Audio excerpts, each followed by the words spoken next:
welcome everyone. Welcome to the 381st meeting of the New York Comics and Picture Story Symposium. This is a weekly reading story series founded about a decade ago by the cartoonist and educator Ben Catcher. My name is Austin English. I've been helping Ben out with the curation for the last 2 seasons. Basically, what the symposium is, every week, someone who makes comics, thinks about comics, writes about comics, is invited to present in a completely free-form way. We don't put any restraints on what they're going to talk about. They can talk about their work, a new book, or just a subject that interests them. And we get funding for the speaker from the Will and Ann Eisen Foundation. And we also, part of the idea around the symposium that's important to Ben, the founder, is a unity between the audience, which you guys are all here, and the speaker. And so we really encourage you, as tonight's speaker gives their presentation, if you have any questions at all, if you have anything you want to say, please keep those questions and ideas in mind and hold on to them, and you can say them after the end of the presentation. Tonight's speaker is, I'm very excited for Allee Errico, one of my favorite cartoonists in the city. We invited her as a part of this season because she has a new book coming out. Her new book will be out on the 18th. Yeah, the 18th. The 18th. So there's information about that here. And so without further ado, here's Allee Errico.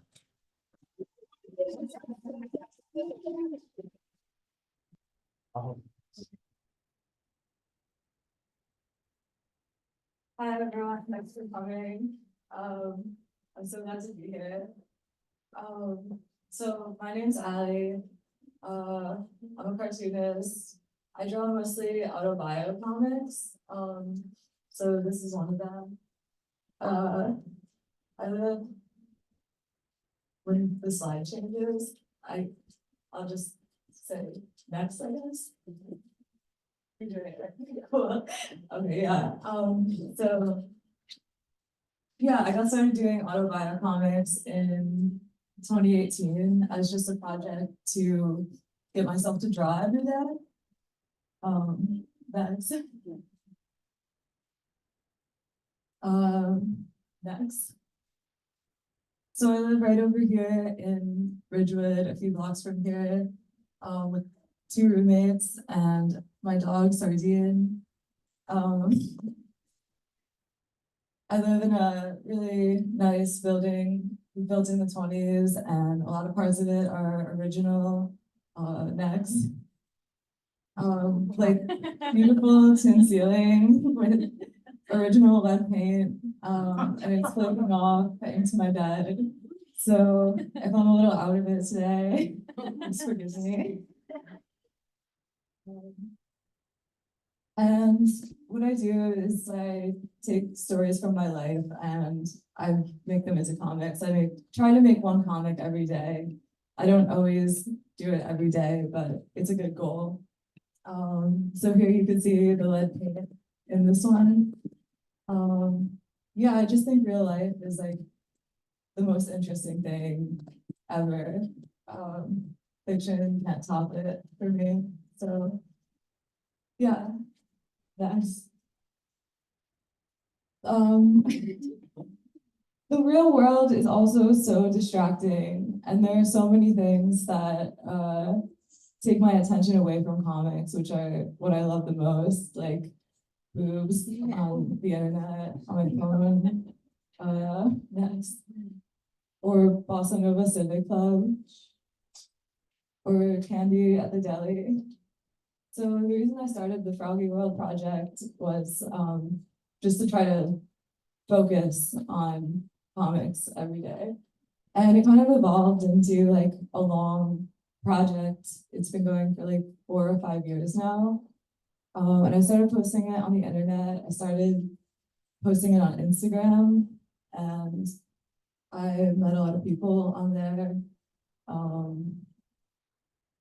And now it's coming out to the physical world finally as a book. And this is what the cover is going to look like. It's coming out on the 18th, and I'm really excited about it. And it's just a collection of comics from over the years. It's not all of them, but it's like by theme. So that's going to be really cool. Comics are my life.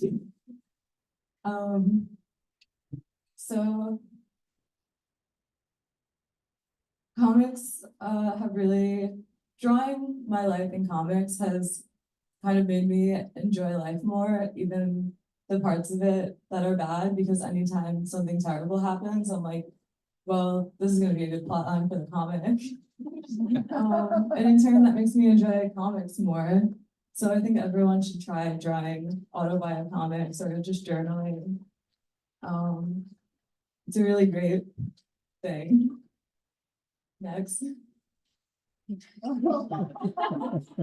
I also have this terrible fear of death. I don't know why, I'm just not about it. Not looking forward. But next.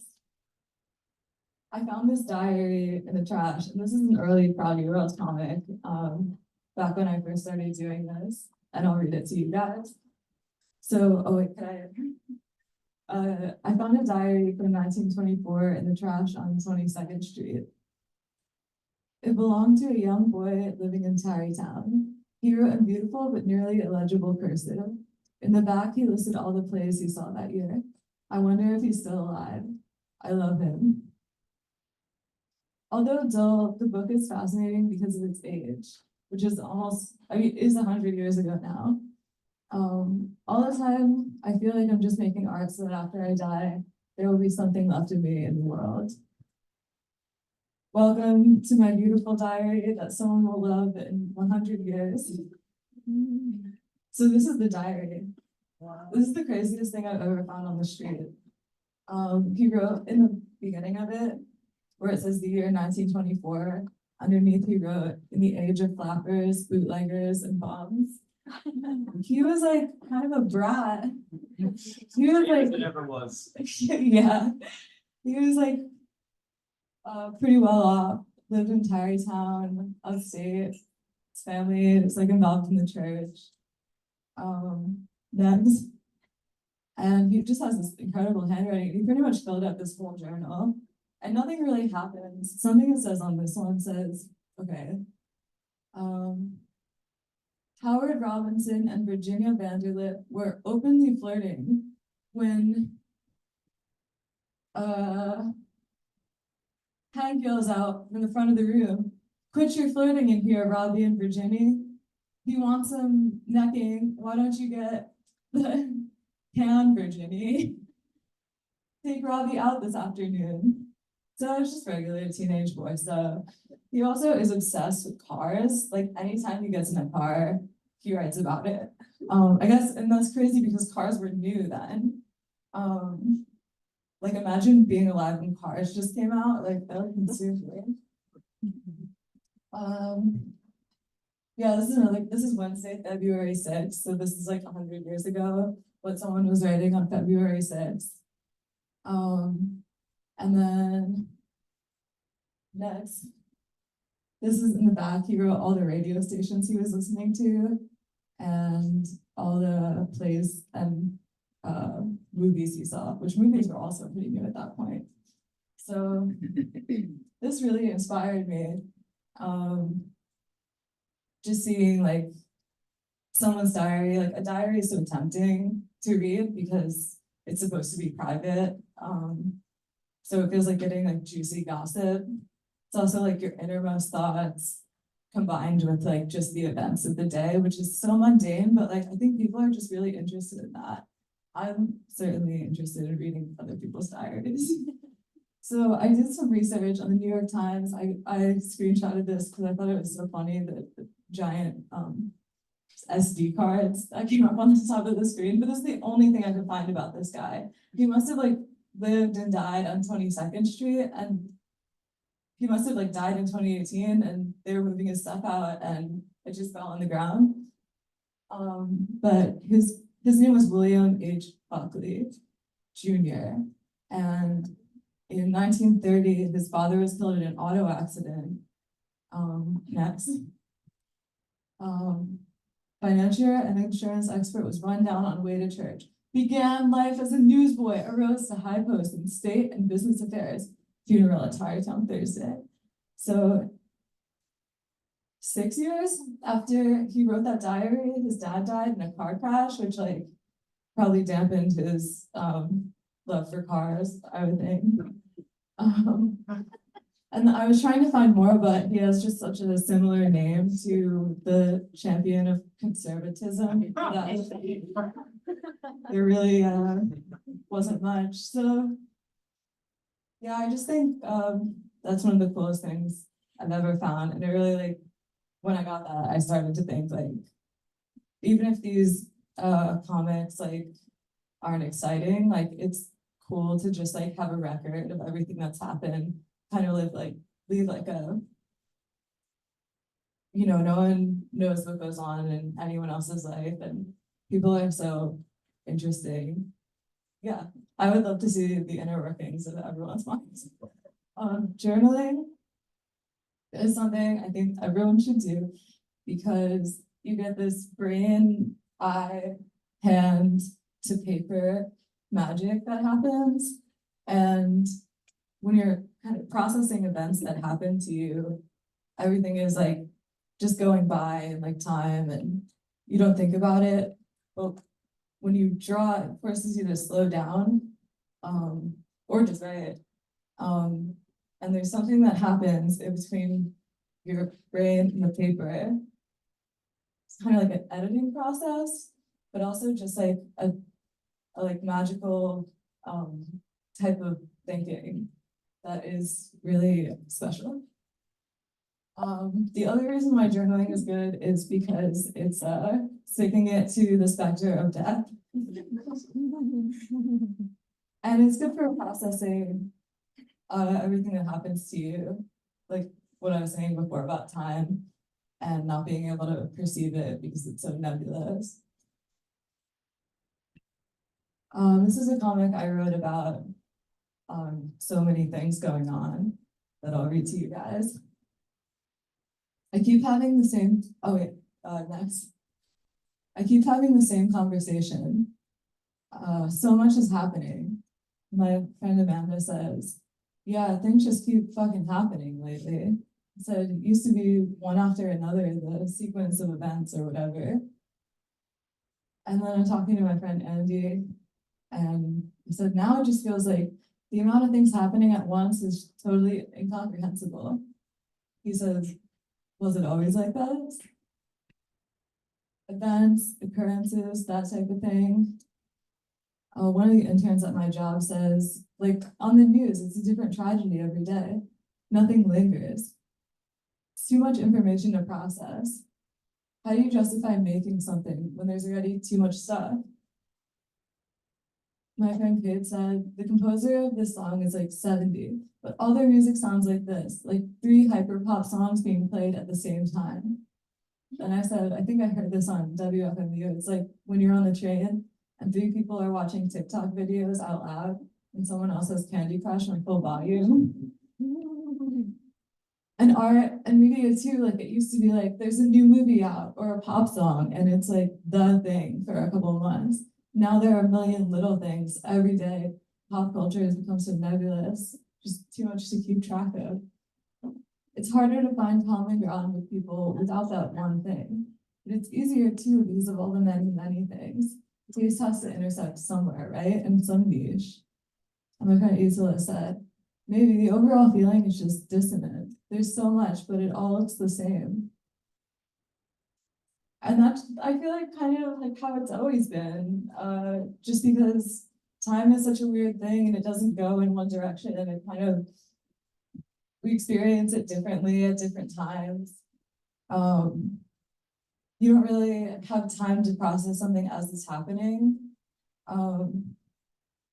But next. Oh yeah. You seen the movie Inland Empire? I watched this movie on my birthday a couple of years ago. It's like 3 hours long and there's no plot whatsoever. It's completely unfollowable. Things just happen, are never followed up on. It's really just, so people don't like this movie. I didn't like it when I first saw it, but some people really like it. Lynch's best film. So I saw this and I was sitting in the theater afterwards and I was like, I spent 3 hours watching this on my birthday and it wasn't enjoyable. But then like as I sat with it, I liked it more and more because it's a movie about an actress who's getting lost in a film she's making. And there's no way to like linearly understand it. And my takeaway from it was when you're watching something, usually the reason why people like movies is because they can relate to the story. You see something and you're like, oh, like what if this happened in my life? Or oh, this reminds me of like something that happened to me. And you connect with the characters and you use the story to understand yourself better. But Inland Empire, it was like almost impossible to connect to, and it just made me think about like what we get out of telling stories, and why people like them. Next, and I thought the other thing was I thought Inland Empire did a great job of showing how time really feels, not being able to like latch onto it because it's going a million directions at once. But comics, I think, are a way of flattening time and putting it into a format that everyone can understand. Oh,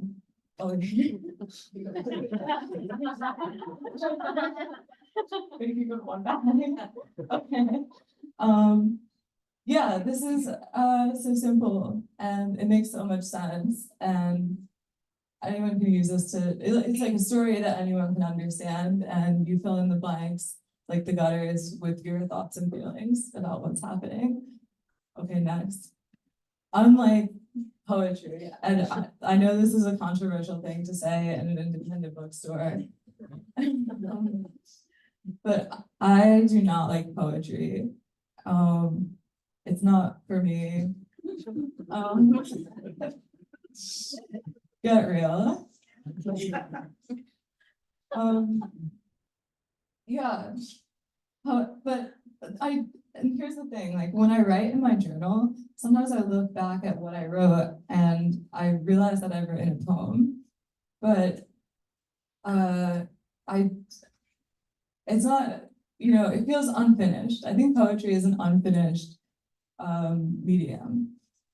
Poetry needs something else to complete it. The poetry plus sound is music.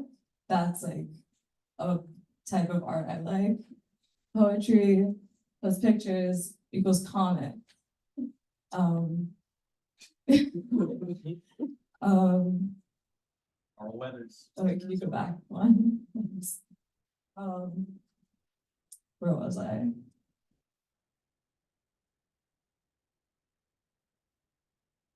Yeah, so I just think comics are great because they're so accessible. Like sometimes you read a poem and you're like, what the hell just happened? But comics, like kids like comics, like all kids like comics. They're like the people's medium. Even people who think they're too good for comics will say they like graphic novels. They're just like, they come naturally to people, and people, it's so easy to understand. It's like a language everyone speaks. So that's why I think comics are a great medium. And music and comics are cousins. So music really inspires a lot of my comics. And I'm gonna read you guys this comic that I wrote about my relationship with music. And hopefully, if this all works out, play some music. So here we go. Hold on, I need water. This is a pretty long one. So I've collected a lot of musical instruments over the years, and I don't really know how to play any of them. I love music, but it's never come naturally to me.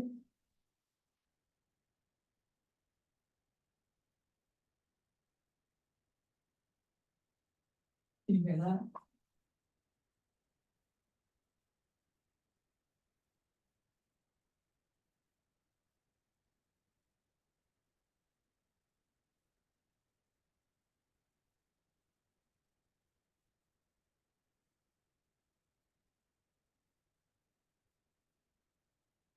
Yeah, do something.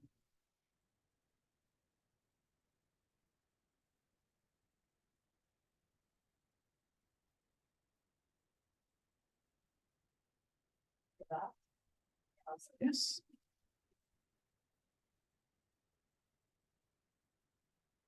So I love music, but it's never come naturally to me, making it. I played clarinet in elementary school. I quit when my teacher said to me, "You really suck."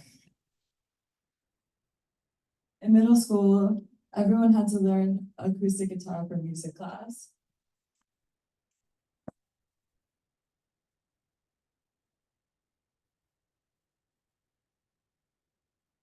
You don't need to know how to read music. You can look up tabs for any guitar song online now. I'm passing around Smoke on the Water.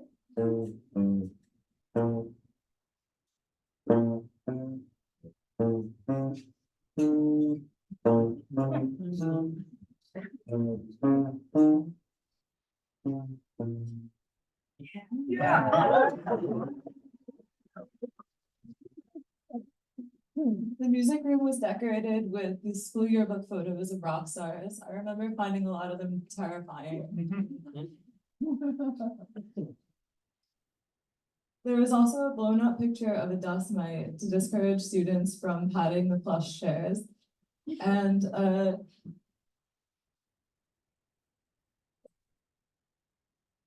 Dragon Force coaster. For the final exam, we sit down. For the final exam, we had the whole marking period to learn a song of our choice and play it for the class. I chose Buddy Holly by Weezer and practiced it tirelessly.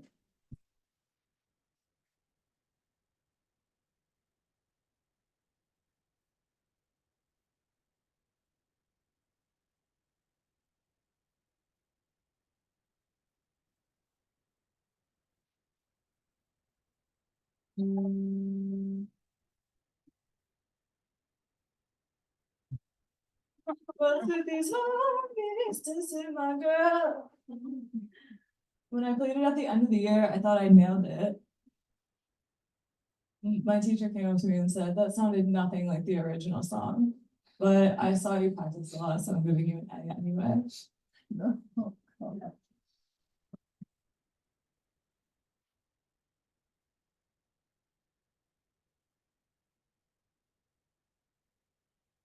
In high school, my friends were all really into music, starting bands and all. I was pretty jealous of the singing ease with which they played. This is the Open Minds, Central New Jersey's premier ska, funk, punk, rap band.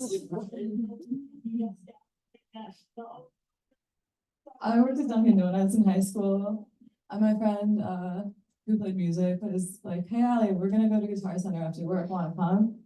I was like, "Hell yeah!" So I go to Guitar Center, and I didn't realize how nervous it made me to be there.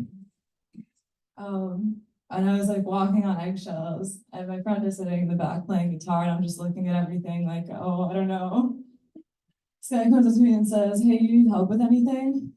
Huh? Oh no, I don't know how to play anything. I'm just here with my friends. And they're at band practice, and I'm like, "Awesome song, guys. Can I make your album cover art?" Then when I was 16, I was dating this guy who was in a metal band.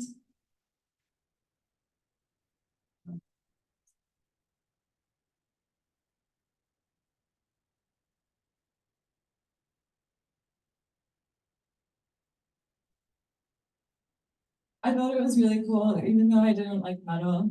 The band was known in the local scene for their singer who could do a perfect SpongeBob impression. One of their songs right before the breakdown, they'd all stop playing, and his perfect imitation, Jimmy filled the sudden silence with "Another day, another day." Their bassist was a brony. I go to all the shows, which were mostly at the shitty bar in Trenton. I had the most fun sitting on the floor talking shit with the other girlfriends of the band. One of them says, "Okay, but are the ponies like a sex thing?" Or, and I said, "Not always." Should have a TV show called Band Wives. And my boyfriend at the time said to me, Mr. McDowell is trying to put together a marching band and he wants me to join. I'm actually considering it because then I can practice drums at school. And I said, you should do it. The problem is marching band is so lame. I don't want to hang out with the marching band kids. But hey, you want to learn drums, right? Would you join with me? I said, I don't know. I really can't play music. She said, you can play the bass drum. It's only one note. I thought, So I joined our school's severely underfunded marching band. 1 week later, where were you? You missed band practice yesterday. He said, I quit. Marching band is lame. I couldn't do it. I said, dude, I tried to quit too, but the music teacher told me we need 20 members to get funding from the school district. If you quit, we'll have 19, and then we won't have a band. I said, okay, I guess I'll stay. Does this mean I get to play snare? Well, I'm putting LJ on snare because it's kind of important, and he actually plays drums. But you can play the tom-toms. Marching band taught me the cathartic value of percussion.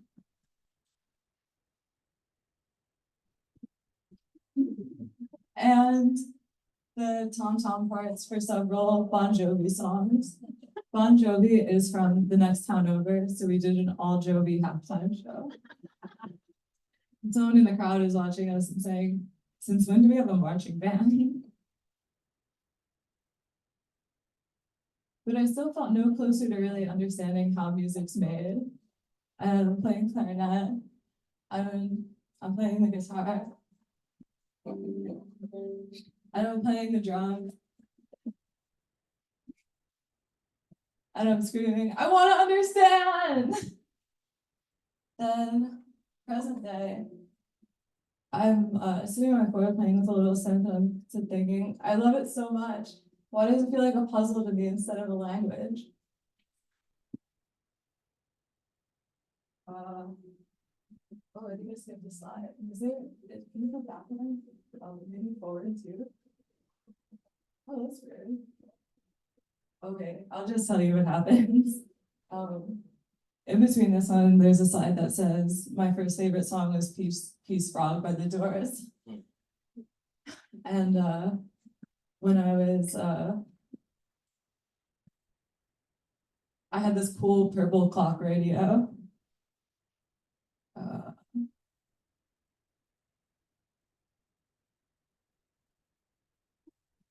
I'd stay up late scanning the radio when I was supposed to be sleeping. I remember hearing Landslide for the first time and feeling emotions I couldn't explain. Maybe that's part of the reason why I'm so endlessly intrigued by music. Like an unrequited lover, I can never truly know. So, I think that it's skipping slides. You go for it one. Oh, maybe that one was just out of order. Okay. We're on track. Back one. I've always had strong feelings for music, even before attempting to play it. My first favorite song was Peace Frog by the Doors. Whoa. Ghost crowd, the young child's fragile eggshell mind. You guys saw this one already. I remember the first time I heard American Idiot as a life-changing moment. I was hanging out with some other kids whose brothers played flag football. During practice, we'd hang out in one of their mom's minivans and listen to the alt-rock station.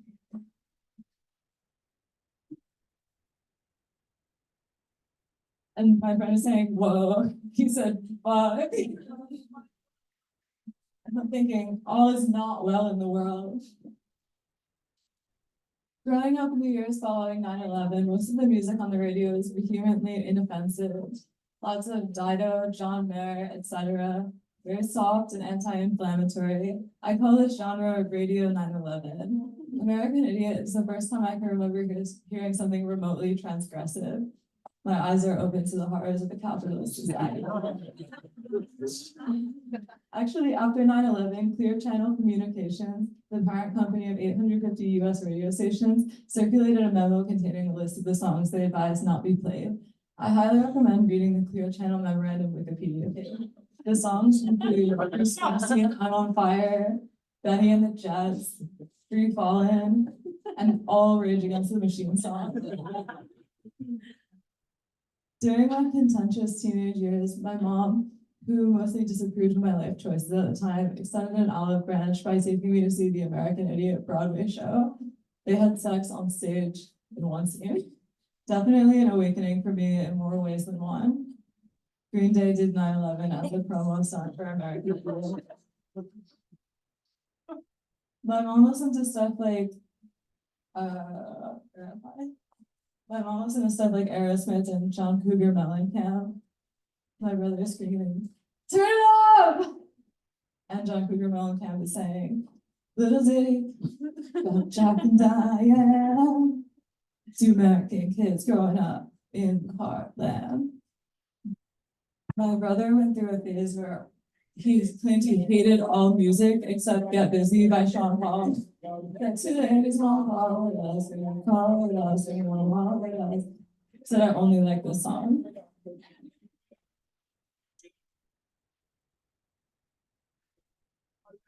My dad listened to classic rock radio mostly, but he also really liked LL Cool J. I'm going back to Cali, to Cali, to Cali. I'm going back to Cali. I don't think so. As I grew up, I refined my music taste. When I first got a cell phone in middle school, the first thing I did was record Crazy Frog's Axel F from the computer speakers to use as my ringtone.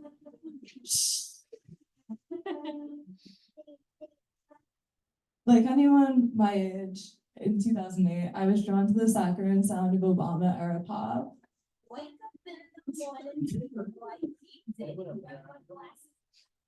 I had a brief but intense era where I was completely obsessed with Eminem. Mom, you don't get it. This music is how I really feel. And I don't know what I was thinking because what? I want to kill my wife. I'm addicted to Vicodin. I hate NSYNC. What was it? By the time I got to high school, I had denounced mainstream music, started hanging out at the mall and listening to Never Shout Never. I was seen.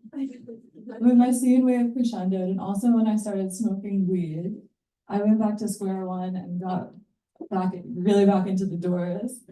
My dad came into my room and said, "Allie, you're listening to drug music." And I was like, I was born in the wrong generation.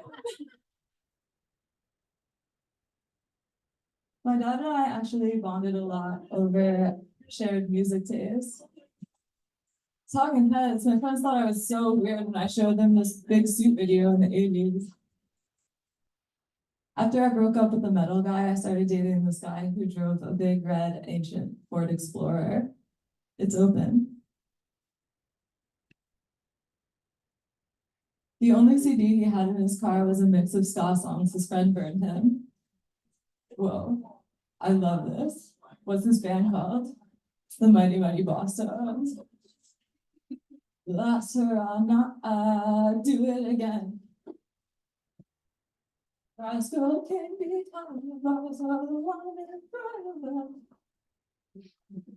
This set the tone for most of my adolescence as a ska kid. If you were really into music, if you wanted to participate in a scene in central New Jersey in the early 2010s, you had two options, metalcore or ska, and I had already decided metal was not for me.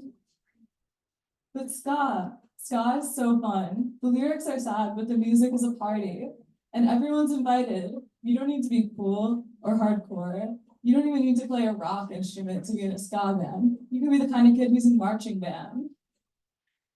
Ska has a rich history. It started in Jamaica in the 1950s when artists like Prince Buster and the Skatalites combined the calypso sound with the beat of American R&B, creating a new style of dance music. In the 70s, Ska's second wave hit Thatcher era England, when mods and punks in Coventry combined Jamaican ska with a new wave sound. Bands like The Beat and The Specials were adamant in the message behind this fusion. Unity, Nazi punks fuck off. In the 90s, ska struck again. This time, punks across the US were influenced by the sound of the second wave and incorporated it into the pop punk sound of the time. Bands like Operation Ivy paved the way for the commercial success of No Doubt. In New Jersey in 2013, the third wave was alive and well. I made lots of friends in the ska scene. Local shows were happening all the time. On holidays, we'd go to special shows like Skalloween or Skanksgiving. I remember one Skalloween took place in a rental storage unit. Everyone shows up to the ska show ready to dance. Even if you're not in the band, you play an important role in the show by skanking. There's always one guy who shows up in a banana costume. December 2013, local ska legends, Streetlight Manifesto, played their final 3 shows in their hometown of Saraville, New Jersey, also Bon Jovi's hometown. This was like our Woodstock. They were touring again by 2014. Ska doesn't pay the bills. Ska wasn't necessarily seen as cool by those outside of the ska scene, but it was cool to be part of something bigger than yourself, to unite with others through love of music. It felt like an oasis in what was otherwise a cultural wasteland. When I moved to New York City to go to art school, I thought I'd easily make friends in the city by going to ska shows. Upon my arrival, I was shocked to find that there was no ska scene in New York City. If ska was uncool in New Jersey, it was really uncool in New York. It turns out ska is the kind of thing that needs the backdrop of cultural wasteland to survive. My freshman year roommate was, luckily, as into going to shows as I was, and introduced me to the Brooklyn DIY scene. She says, we're on the train, and she says, the show's at Shea Stadium, not the ballpark. It's just the venue named Shea Stadium in an old industrial building in Brooklyn. It's ironic. I was like, oh, cool. So what stop is Brooklyn? Is it in Manhattan? And then we're at this show. And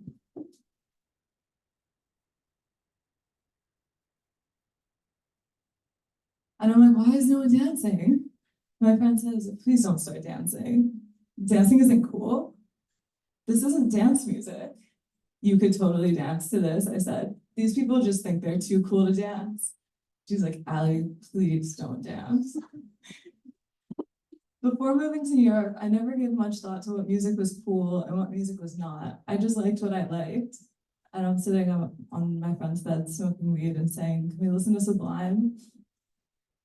My only exposure to cool music was from my friend Crystal, who grew up in the city and moved to New Jersey in middle school. She hated New Jersey, and she introduced me to stuff like Aphex Twin and WFMU. The station plays the weirdest stuff. You'll love it. Last night when I turned it on, it was all like submarine noise. I met Sean on a dating app during my first year in the city. He has one of the most interesting relationships with cool music. He also knows more about pop music than anyone I've ever met. He's just really interested in it the way I am. Our first date was at a pizza place on St. Mark's. And I said, so what kind of music do you like? And he said, I like emo, like real emo. A Fire Inside, My Chemical Romance, Thursday. Not 90s emo, like American football that people just say they like because it's cool. And I said, I don't really know a lot about emo. So it's not cool. That's why I like it. I don't know. I never really got into MCR, but where I grew up, it was definitely a cool band to like. So where are you from? New Jersey. Oh, that's why. I'm from Queens. So growing up, everyone was really into cool music, like Sonic Youth, the Velvet Underground. I was like, oh, I like Sonic Youth. And then he said, I hate Sonic Youth. Why? What is there to hate? Everyone thinks Sonic Youth is so cool. So they come to New York and start these dumb indie bands, but they're all just rich kids from Wisconsin. And then the rich kids from Long Island come to their show in Brooklyn and think they're so cool. It's just gentrifier music. I went to SUNY Purchase for journalism. I wanted to be a music critic like Robert Christgau, Sean said, but I alienated all the purchase kids because I would give these bands like Mom Jeans and Adult Mom and Soccer Mommy bad reviews. I really hated them. I was so depressed, so I moved back to Queens. And now I'm going back to school to be a history teacher. What kind of music do you like? I like ska.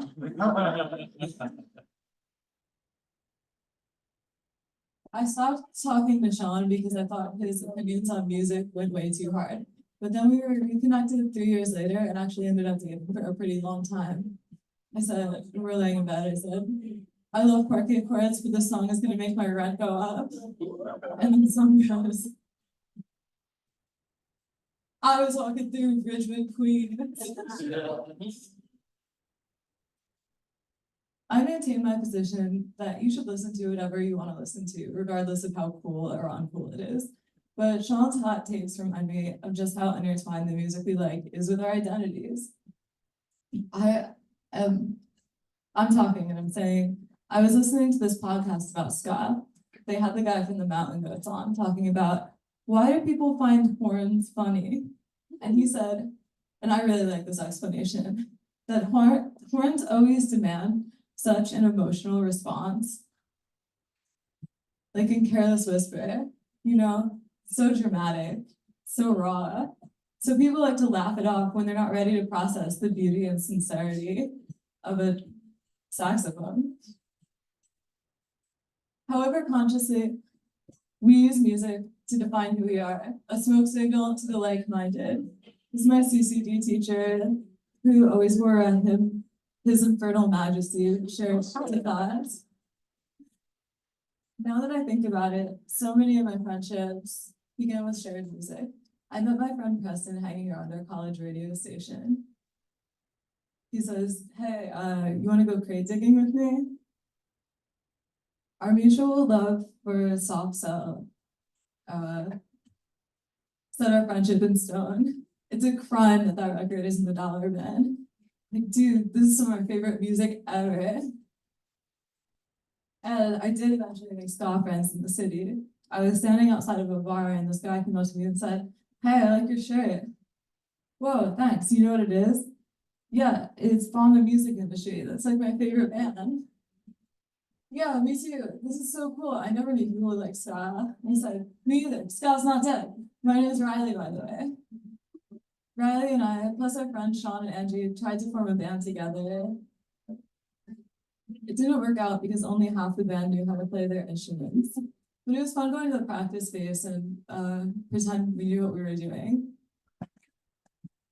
So maybe I'm cursed to just be a music enjoyer and not a music maker. I wonder if anyone on this train is listening to the same song as me right now. I'm listening to Closer by 9 Inch Nails. I listen to this every day on my way to work as a kind of ritual to summon the energy I need to get through the day. Help me.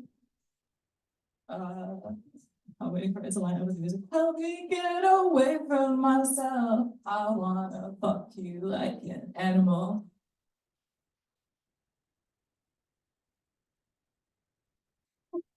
I wonder if everyone else on the train was suddenly listening to this too.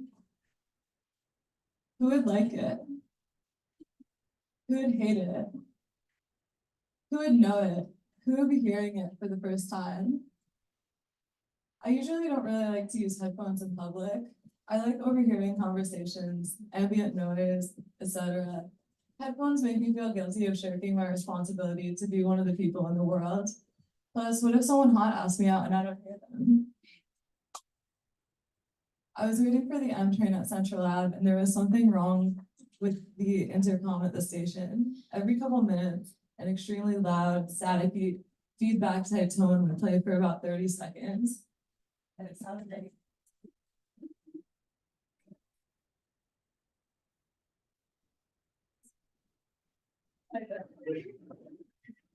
but more like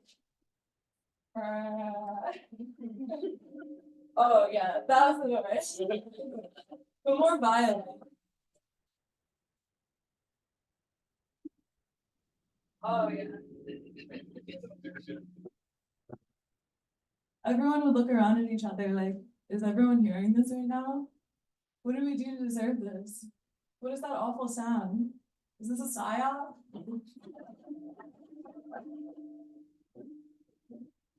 This is the rhythm of the night, as they say, and I don't want to miss a thing. And I don't want to miss a thing. I would probably like this if it were part of a noise set. I much prefer listening to music out loud. I like to hear how it sounds in different places. I was watching this guy on the train getting really frustrated trying to connect his Bluetooth speaker. Oh, piece of shit. But once he got it working, then flow like a butterfly. And he was rocking out. I'd love to see it. Anyway, I started using headphones on the train when I got really into 9-inch nails last year. I was working a really shitty job in an industrial building and dating Sean at the time. I was having a rough time. I was so sad. He said, I was into 9-inch nails in high school. It was the worst time of my life. I said, I feel like I'm in high school. I haven't gotten this deeply into an artist this quickly since I first found out about Pink Floyd. Sean knew everything about 9-inch nails and would entertain me endlessly talking and arguing about it. He's allowed to write terrible lyrics because they come with the best synth arrangements ever. These noises just make me so happy. He said, it's a trap, Allee. It makes you think you're happy, but you're just actually happy to be sad. You gotta be careful with that stuff. You like Radiohead? They're all right. I have been trying to read Portrait of the Artist as a Young Man by James Joyce for like 4 years. I carried it around everywhere with me, like I went like a safety blanket. I probably read the first 2 chapters 10 times over. What would happen was I'd get to this passage in chapter 1 where he's describing a sink in a hotel bathroom, and I just got so stuck on it. I couldn't stop thinking about it. The sink was so beautifully described. And then I'd start over. But I finally got past it one day while I was listening to 9-inch Nails, Pretty Hate Machine album, and reading on the train. I got to the chapter where an ecstatic priest is giving a sermon vividly describing the horrors of hell, and the Catholic imagery in the songs and the story just complemented each other perfectly. And I'm sitting on the train, reading the book says, the lake of fire and hell is boundless, shoreless, and bottomless. It is and then it gets cut off by hell. And the song goes, heaven's just a rumor she dispels as she walks me through the nicest parts of hell.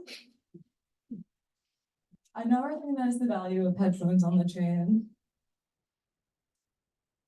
The other day I was listening to Elliott Smith between the bars and I got goosebumps all over when he said, do as I say, and I'll make you okay, and drive them away.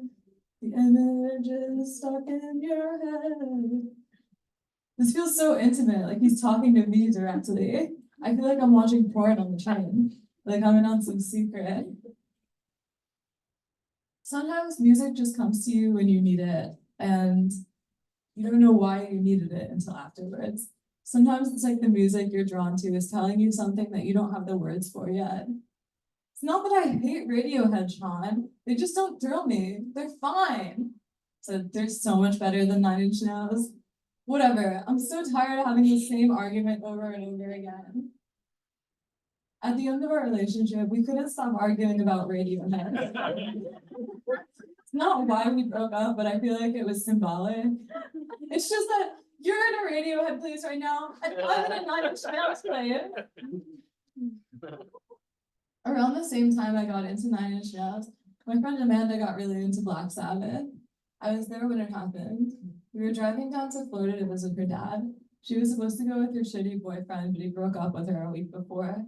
And we're in the car, and she says, put on whatever you want, except Springsteen. He's Hank's favorite. I said, damn, that sucks, because Born to Run would slap right now. We stopped for a night in Savannah, Georgia. We got wasted at a bar and woke up so hungover.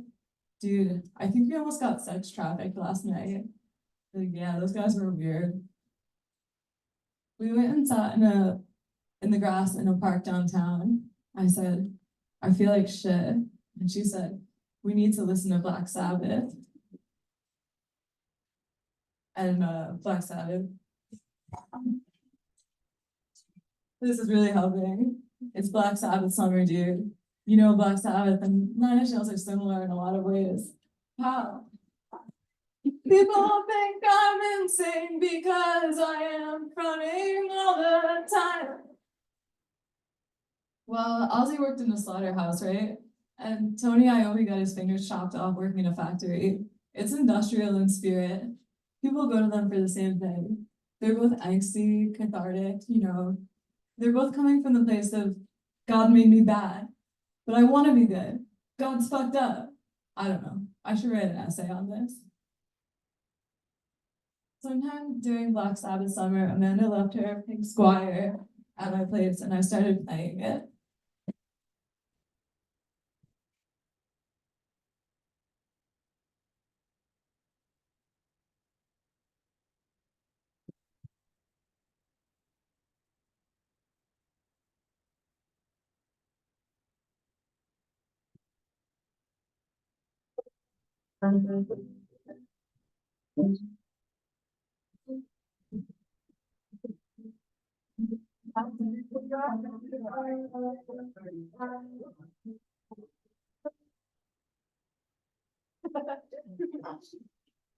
I have to give you your guitar back, I said. Amanda said, it's okay, keep it until you learn, and then you can get your own and we'll start a band. I found my guitar in the trash. And Amanda said, I was watching this video where people were blind comparing guitar tones, and all of them chose the Squire as the best sounding, the standard student guitar. Pretty soon, I was picking it up every day. This is the best guitar in the world. And then I had a realization. Wait, I don't have to be good at this to enjoy it. I can just do it for fun because I like it. That's such a capitalist idea, that for something to be worth spending time on, or to be art, it has to have the potential to profit. It has to be sellable. I can't believe I let that idea stop me from playing for so long. And Ryan, my roommate, says, you sound good. And he has had to listen to me play Sweetly for the past 2 hours.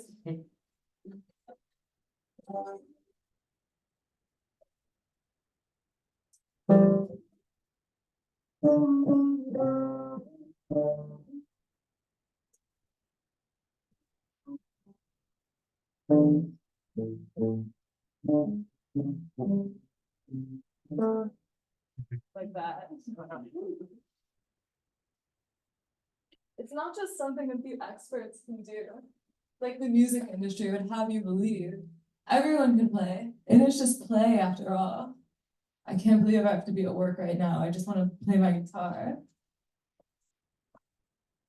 There's also something pure about being an amateur. I love drawing comics, but because it's my work, there is always some pressure to make something I'm proud of. It's freeing to do something creative with no expectations. I'm asking pressing questions to all my friends who make music. So, when you write a song, do you hear it in your head first and then figure it out how to play it? Or do you find it while you're playing it and then put it together in your head?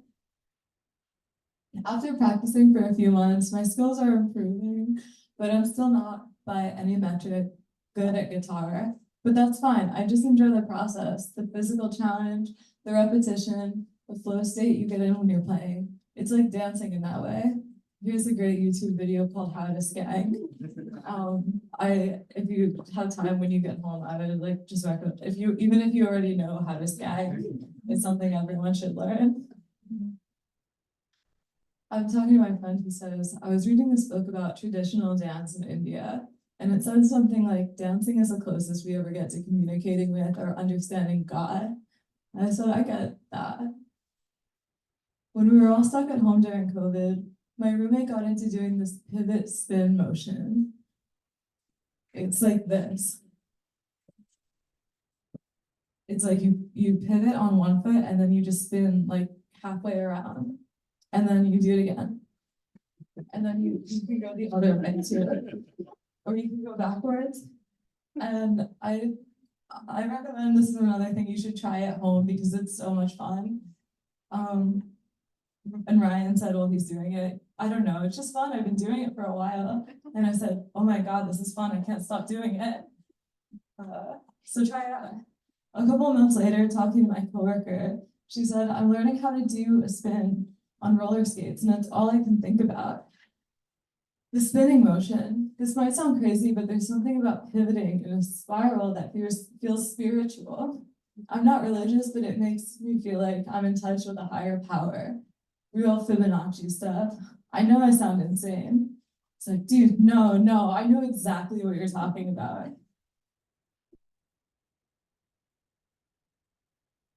Dancing in my room, especially gives me that feeling, be it divine connection, or just the ecstasy of focusing your whole body and mind on an expression that I'm dancing on.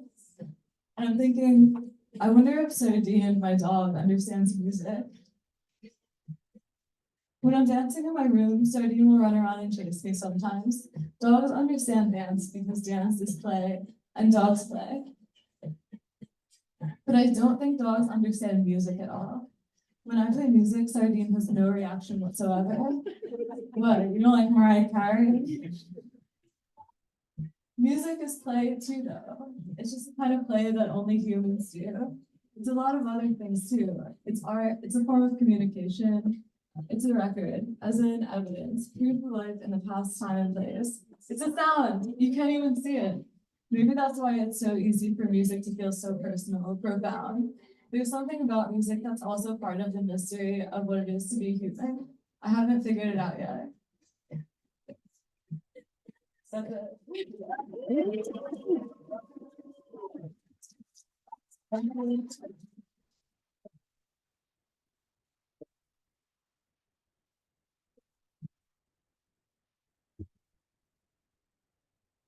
So do people have some questions for Allie? Anybody that has questions can start? There's a question right here. Whirling dervishes.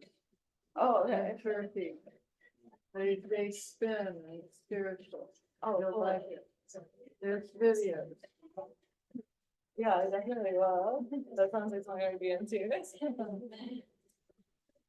Does anybody have a question that wants to start? I can ask. I can start off by asking. I really love the drawing in your comics, and you were talking in the beginning about how comics are poetry plus imagery. So can you talk a little bit about how you think your drawings relate to your comics, or why you do drawing the way that you do it? Yeah. So, what I think is great about drawing for comics rather than like drawing for art or like, just for drawing is it's kind of like you're more interested in getting the point across of what you're trying to draw. Like it's more about symbols. And so the thing I strive for the most when I'm drawing is clarity, which is hard for me because I want to include as many things as possible. And I feel like this goes back to what I was saying about there being too many things in the world to comprehend. Like it's hard for me to edit down what I want to be in a panel. I just want to include everything. So, but I like that about drawing too, is that I can just get lost in it and do it for like spend an hour doing one panel because I'm drawing like every book on a shelf. But yeah, it's like part meditative and part just like I feel the overwhelmed feeling I feel about the world like gets into my drawing. I first saw your stuff on Instagram, which I think is where most people first saw it. Now it's going to be in a book. How do you feel about it getting out to people online in this way, and now it's going to get out to people in the book?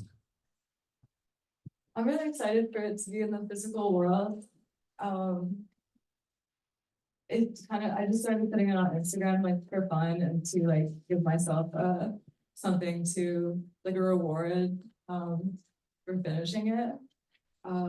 But I really like physical media a lot, and I think it's it's like the form it should be in, or should have been from the start if I like had a printer.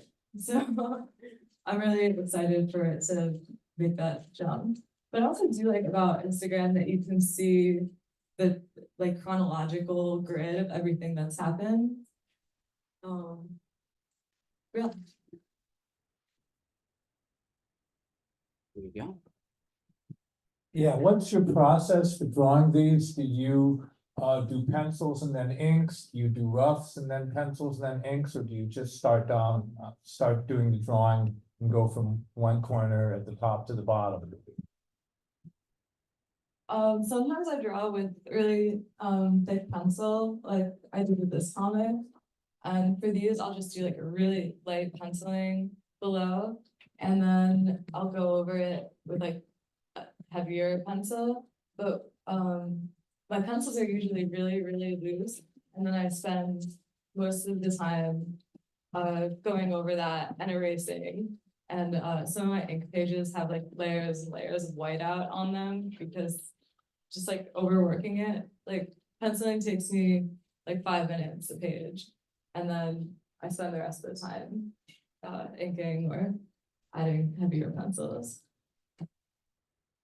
So you finish this in ink? This is a pencil. That's pencil. Yeah, and then I just put it in Photoshop and like bump up the contrast so it looks darker. I really like those Blackwing pencils. They're good. There's someone over there wanting to ask something. You can just turn the mic back.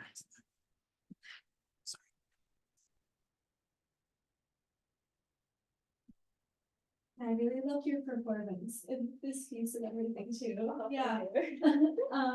I like the part where you're talking about asking your friends who are musicians, you know, their process of like, you know, what starts first, like the lyrics or the sound. I guess for you, whenever you're making your comics, like what comes first, like the words or the images, or do you write out everything first and then, or is it kind of like a flow? For me, when I'm drawing, I always like write a script first, and usually with the froggie.world comics, it starts from just like a journal entry, and I'll write like everything that happened in my day in my journal, and then I go back and I look at the bullet points, and I'm like, oh, this is like this, and this are like the interesting parts of the story, and like they connect to each other in a weird way that I didn't realize before. So it's about like finding those connections. I put a lot more into writing than I like a lot more thought into writing than I do drawing. Drawing is kind of like a utilitarian thing, I think. Yeah, and then if I'm writing something that's not one of the autobio comics, it's kind of the same process. Yeah, just like writing a lot and then editing it down. You talk a lot about social pressure around music, which I think is something anyone who grew up in the United States experienced at some point. I'm wondering, did you feel a similar social pressure around your artwork, or was your artwork something that you didn't feel people interfering with? That's a good question. It feels more free of that than music. I feel like people don't talk about artwork in the same way, or it's not nearly as harshly. Yeah, I didn't feel like a lot of this is something kind of like pure and untouched for me. I just had a question back.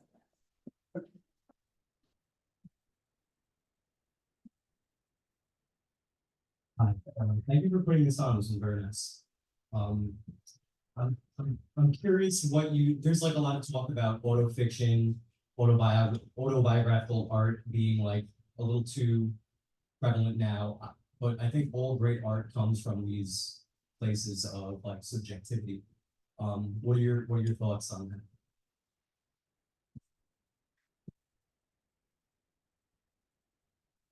Yeah, I definitely feel like there's a lot more autobio work than there used to be, but I don't think it's a bad thing. Like I love this genre.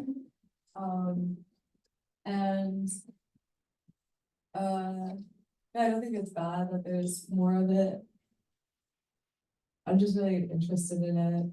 What was the other part of the question? No, I think there's a lot of like critics right now, like to sort of, I guess, hit upon the fact that a lot of artists seem to do a lot of navel gazing. However, I think that's more or less always been the case, and definitely a modernist and postmodernist thing. And we're still not out of those movements yet. So I think like it's important for subjective voices to be heard. Yeah, I agree with what you said too, that like all stories come from like personal stories. Like even when I write something that's fiction, it's always like kind of a collection of like things that have happened to me that I like then assign to other characters. I feel like a lot of people, that's where writing is.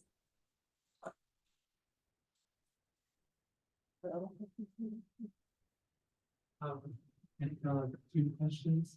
You just said that you write fiction, like when you write fiction, are you writing for other characters or are you like using yourself as a character? And then the other question is just like, what comics do you like to read and like who are you really interested in? Okay.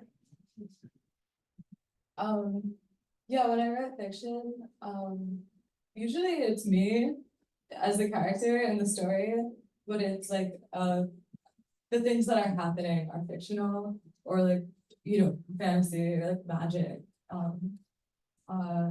I've tried really hard to draw a comic with a different character in it, but I'm just so used to like drawing myself. And so that's on my list of like things I want to do is like draw something that's like completely fictional. And the other question was, oh, other comics I like. I'm a big fan of Linda Barry. She really inspired me a lot, especially with the hand-eye line thing I was talking about. Like I totally ripped that off from her, where she said something like that. What else? I'm kind of blanking on other comics I think right now.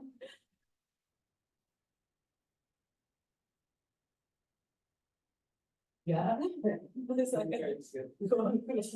Someone who's watching this online has a question and they say, how much of your comics are diaries, i.e. a record of the day, versus longer form memoir, i.e. looking back over a relationship between the two, or how do they inform each other? I feel like it's pretty evenly split. Like my like day by day autobiographical comics, which are the ones that I post on Instagram, and that are coming out in the book. Yeah, it's about half and half because usually those are just like short 1-page comics. And then if I do a longer story like this, it's usually you know, extended, like it's longer. So these take longer to do, but they're longer. And then yeah, they're kind of like when I write a longer comic like this, I look back at my autobiographical comics and I think about stories that have been like sitting in the back of my brain. Something I meant to say before was just like writing these is such like a weight off your back because sometimes it feels like carrying so much and there's so many memories that follow you everywhere as life goes on. There's just more and more. They pile up and it feels like you're holding on to something heavy. And then when you write an autobiographical comic like this, like you can kind of just let go of that weight because it's like, okay, I've told that story. So the longer ones, I think about things like that. Like, what is a story that has been like replaying in my head over and over again that I'm like holding on to? And that's where these come from, the longer ones. Hope I'm not asking too many questions. No. What is your experience of the reaction of other people who appear in your stories to being in your stories? Most people are cool with it. I kind of I don't really ask people usually before I do it. I just do it and then I see it, unless it's like something where it's like, you're naked in this, like, can I publish it? But mostly positive, I feel like most people don't mind, if someone asks me to not draw them, then I won't include them. But, yeah. Are there other questions from people? Anybody? I'll ask one question, then if someone thinks of a question while I ask this one. I think I saw your work for the first time a couple years ago, and it felt really fully formed as it began. And I'm wondering if, I feel like right now there's a lot of people self-publishing their work or getting their work out there in a bunch of different ways within New York City. And I kind of wonder if you've kind of built up the momentum of what you're doing, or if you feel building reaction to what you do, or if you've kind of like felt consistent about what you're doing from maybe 2 years ago. I feel like it definitely comes in like waves. Like sometimes I won't draw a comic for like a couple months, and then usually it's like when something bad happens to me, I draw comics in reaction to it. And it goes like up and down. Like if everything is good in my life, I like spend less time on comics. It's weird. But I feel like it has built up over the last couple of years. Like I went to school at SVA in the city, and I kind of didn't know what I was doing then. But then through this project, like the Autobiographical project, I've kind of like found what it is that I'm interested in writing about. So it's like escalated in that way. Anybody else? Well, thank you so much, Ellie. That was really, really beautiful. Thank you, guys. Thanks to Topos for hosting us. And there's some previews of Allie's work and some flyers for the book release where you can get her first book on the 18th right over here, which you guys can pick up. So thank you all so much. Thank you. Amazing. And there's a bar over there, and there's books for sale, independent bookstore. Sure.